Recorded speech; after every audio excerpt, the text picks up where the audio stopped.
So the guards remain at the scene in Donabate where they continue to try and excavate an area of waste ground. Have you heard much about what they are hearing and what they are suspecting? I actually made some inquiries yesterday on my way home, and we were talking about the search, and we were talking about how gardaí were on that site on Monday, and they were sort of pulling back the overgrowth. It is a small area that they're searching. It's cordoned off. I was really interested to know, was there any point in us going out to have a look to see was there anybody we could talk to? But gardaí are handling this very, very sensitively. They have been told by a woman, by the mother of the child, that the child aged between 3 and 4 died of natural causes in his sleep, and that she and her then partner disposed of his remains on this wasteland. So that was really where I was wondering, are they looking for something on top of the ground or under the ground? After so many years, it would be very unlikely that there'd be anything left. But they are indeed told that the remains of the child lies under the ground, although not very deep. Yeah. So it's a shallow grave is what they're looking for. But in order to get the land clear for what will next be the kind of the X-ray equipment, if that's what's needed, they had to remove the undergrowth very carefully in case there was evidence in it. Yeah. In case there was a piece of clothing that had come off, or there could have been, a shoe or something like that came off along the way, or the woman's memory might not be absolutely accurate. So that has been a kind of a long job that has gone on over the week. Gardaí are still very much engaging with the woman, and I think they're handling it as sensitively as possible. To date, they have been given quite a specific area of that wasteland where they have been told that the child lies beneath the surface in this shallow grave. That will be the first area that they will look at as regards a dig, which really, once they've it cleared, I suppose they'll be looking for a small mound or something visible to the naked eye. If that isn't there and they aren't exactly specific about where they need to go down, they will more than likely, I imagine, bring in that X-ray equipment to see what they're looking for, because they will really have to scrape this soil back. Should they find a disturbance in the soil, or should they be able to see something that looks like human remains underneath the soil, they will have to scrape it back layer by layer, and almost like an archaeologist. Yeah, I mean, soil samples also have to be taken from above and beneath if there is a remains there. The soil. And even when exhumations are done, those soil samples are really important because the body secretes fluids after a period of time. And I was only talking to one of the scientists from Forensic Science Ireland earlier this year in relation to exhumations. And the reason they take the soil from underneath, even say a coffin, when they exhume, is because in case there was any poison or anything like that, that will seep into the soil and will be held in the soil. Yeah, because they'll have to try and I think they can tell things about the times. All of that is very important for if any court proceedings occur, including inquests. So all of that becomes a factor. I actually had a couple of people text me say, they mustn't be going to find anything because they're into probably the 4th day now. Yeah. But that isn't the case. I mean, they did probably have an expectation it would take a week, or, even if the location is pretty exact. That's fair to say. It is because of this overgrowth. Yeah. Because you can't go at, a scene of, it has been treated like a crime scene. Yeah. Already. So instead of, look, you could go into an area of overgrowth with a mulcher, right? Yeah. And you could have that cleared, I suppose, within a day or whatever. But you would be destroying probably evidence. I mean, look at the case of Mike Gain down in Kerry and what happened in that case. And it was the slurry tank had been sort of the slurry had been taken from the tank through the machinery and was out on the fields. Yeah. And that has caused, obviously, an enormous problem for cause of death, etc. Yeah. So in that case. So it wouldn't be that they're unoptimistic that they have the right location. It's just that they're being really, really painstaking about it. And sensitive about it. I mean, they are keeping an open mind for sure that, we spoke about how unusual this would be, this scenario that Tusla, the child welfare agency, were involved. You're going to talk about that in a minute, about their involvement in their latest statements, but that they had been involved early in this child's life and that the child had been returned to the parents. Now, sometime after that, it appears that the child goes missing. The mother has said the child died of natural causes and that they went and buried the child in a field. Like, such an unusual situation.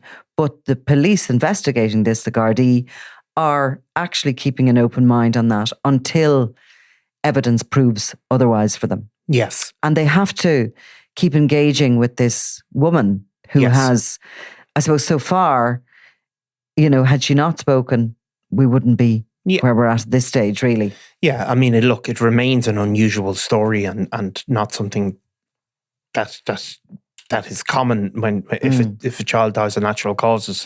However, tell us about what Tusla have said since. They're releasing sort of statement or little bits of information or updates nearly every day at this stage. They are, because the role of Tusla is become an issue, a huge issue. Obviously, there's the police investigation and trying to find out what happened and if there's something criminal has occurred or not.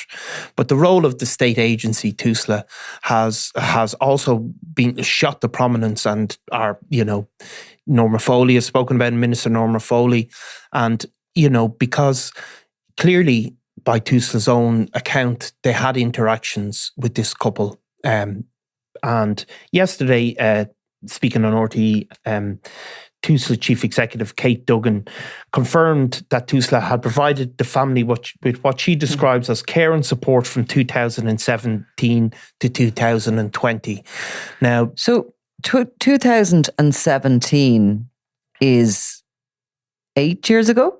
2017 is 8 years ago, obviously, depending on which month, which isn't detailed. The months haven't been detailed as such yet, but we have been told that the child would be 7 now, should he be alive. Yes. So 2017, so we're probably looking at when this pregnancy occurred. Yeah, we're probably looking at when the pregnancy occurred. The child is probably born in 2018 and probably goes missing sometime. Well, in 2020, we're told, is the last. We discussed that sighting yesterday because we were given a statement by Tusla to say that they sort of ended their interactions with the family in 2020. We weren't given the month, as we said. This was during lockdown periods, etc., which has been put forward as a possible reason. But we weren't told, was it March or was it October? We were told 2020, and that the next interaction they have is August 2025, when they then alert the police. Yeah, which is certainly, 5 years. So the child is then born in 2018. Presumably. And we're talking 2020. And goes missing, the last reported sighting or whatever, or according to the parents themselves who have spoken to the gardaí, the child probably goes missing sometime in 2021. Right. Or 2022. We don't fully know exactly. However, Tusla have now confirmed that they ceased interacting with the family in 2020. So the child, again, a year or two later, goes missing. If the child's born in 2018, Tusla ceased their interactions with the child sometime around 18 This is months. ridiculous that we don't have exact dates and we're not able to, what is the holdback on this? Well, I mean, it's Tusla will say that they're, providing the public information is not. But they're probably trying to establish exactly they're when. Trying to, and they're launching an investigation. That this investigation is going to be quick and speedy, and the people will know. So, but whatever about the Garda end of this, where they have to establish when the child was last seen, the same way they did with Kairen Durn, and they were able to sort of whittle that down to the month. I think was it May 2021? Kairen Durn was last seen. So they will need to do the same in this. So that is going to take a lot of sort of door-to-door inquiries. They're probably going to have to speak to, if the family had a GP, they're going to have to speak to, pharmacies, grocery stores, whatever kind of things they were doing, okay, to try and establish when that child was last seen by a really good witness, okay? Yeah. But Tusla should have on record exactly when the last interaction was. It should be in a file. Oh, it should be, but they have told us categorically it was 2020. But that's not categoric because it's a year. Well, but what they have said is that there were no child protection concerns based on reports received from the service involved with the family, which is kind of an unusual way to frame it. But there are different organisations within Tusla, different geographical, various others. If adoption has been mentioned, there'd be adoption social workers. And she said the intervention with the family centred around support, which primarily involved intensive and direct parenting supports. And she said as well, because COVID, obviously COVID is in the middle of this whole timeline. Miss Duggan said that involvement did not conclude due to the COVID-19 pandemic. Rather, it was deemed to be the most appropriate steps to be taken at that time. So basically what she's saying is, it's very important to say our direct involvement didn't end because of COVID-19. It was because it was deemed to be the most appropriate step to take. And for many of those families whose support ends, that's in quotation mark or in brackets, they then engage with local services, family resource centres, creche, and more importantly, they and professionals in their life know to come back to make contact with Tusla again if there's anything about their circumstances should change or if they want help from us as an agency. So I suppose what you're seeing, like, we don't know. Let's be blunt. There's different ways that people engage with Tusla. Some of them are voluntary. So if you voluntarily engage with Tusla, that's very different than if Tusla, I suppose, if you're not, if Tusla make a decision, for example, to take a child off you. If you engage in voluntarily, the criteria in which Tusla engage with you are very different. Tusla said they ceased their contact with the family because they had no concerns. I mean, obviously, the concerns, something terrible has happened either way. So, I mean, that's a circle that hasn't been squared, is it? And let's just have a look at the timeline that we do know in regard to Kairen Durn. Yeah. Okay. So this little boy is reported missing on the 30th of August, 2024. Exactly a year ago. Exactly a year ago. Exactly a year to the day when this latest referral list goes into the gardaí. So a really extensive investigation has been ongoing for a year by the gardaí looking for Kairen Durn. And what has been established was that he had what was described as a chaotic childhood, right? Yeah. But images of him were taken in June of 2022. They were discovered on a mobile phone. And I suppose that's the last clear indication that he is alive at that stage. Yeah, the independent verification that they talk about. So gardaí are working on the assumption he may not have made it past the age of 6. And it was around that same time, in June of 2022, his school was told that he wouldn't be returning after the summer holidays, and instead he would be going to live in Northern Ireland. And there's no evidence to suggest that he ever moved north of the border. So, that is what a year's investigation has really sort of tightened in on that timeline on the last, currently as it stands, given that this investigation is not even a week underway yet, or will be tomorrow. We're looking at, he died sometime, the gardaí believe, in 21 or 22. Yeah. Now, there's been conflicting accounts. I mean, that's clear. Certainly the account of an accidental death, but the guards have received other conflicting accounts. And so that's why the case remains really, really sensitive, because, the finding of a body, they would hope would resolve those conflicting accounts. Now, the Tusla, or the Minister Norma Foley, asked Tusla she described the case highly disturbing and has asked Tusla to review a large number of cases that were closed during the COVID pandemic. But obviously Tusla are saying it's not to do with that. And so it's another even more complex case, I suppose. The child ultimately is given back to the parents, and what has happened then is extremely tragic. So, I mean, that has to be the focus of the investigation. There's a lot of people contact you who speak about this. Like, it really strikes a chord, doesn't it? Like, anybody who has kids, or even people who don't, you don't have to have kids to feel the grim and terrible, outcome for that child to be buried in that manner. Like, it just shouldn't happen in a country like Ireland. The fact then that the state were aware, at least, that there were some problems, and you can tell that the state are aware there's some problems, because they don't provide parenting interventions to everybody.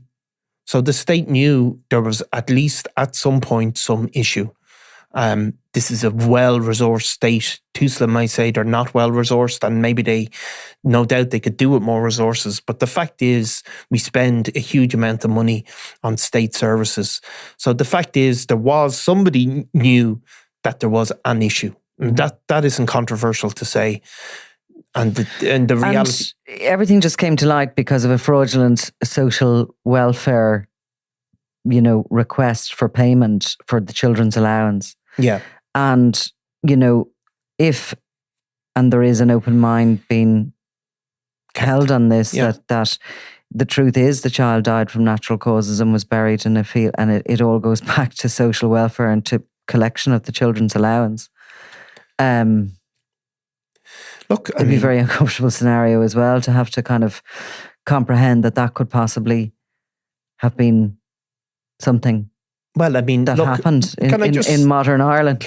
Look, people don't understand how Tusla work, and partly because Tusla is very obscure in how they work, and they don't, they tend not to be very forthcoming with information. But I think most people would think that if a child had, if parents had to be if Tusla had intervened with parents to help them at the very least, as they say themselves, that it wouldn't be unreasonable for there to be some sort of follow-up. I mean, if a child, my own daughter had a medical problem, and after the medical problem was resolved, every 6 months or then 18 months, 12 months, there'd be a follow-up just to double check. I mean, this clearly hasn't happened in this case. And is it not reasonable to expect that? No, because if we take on face value what's been said, the family were engaging with Tusla.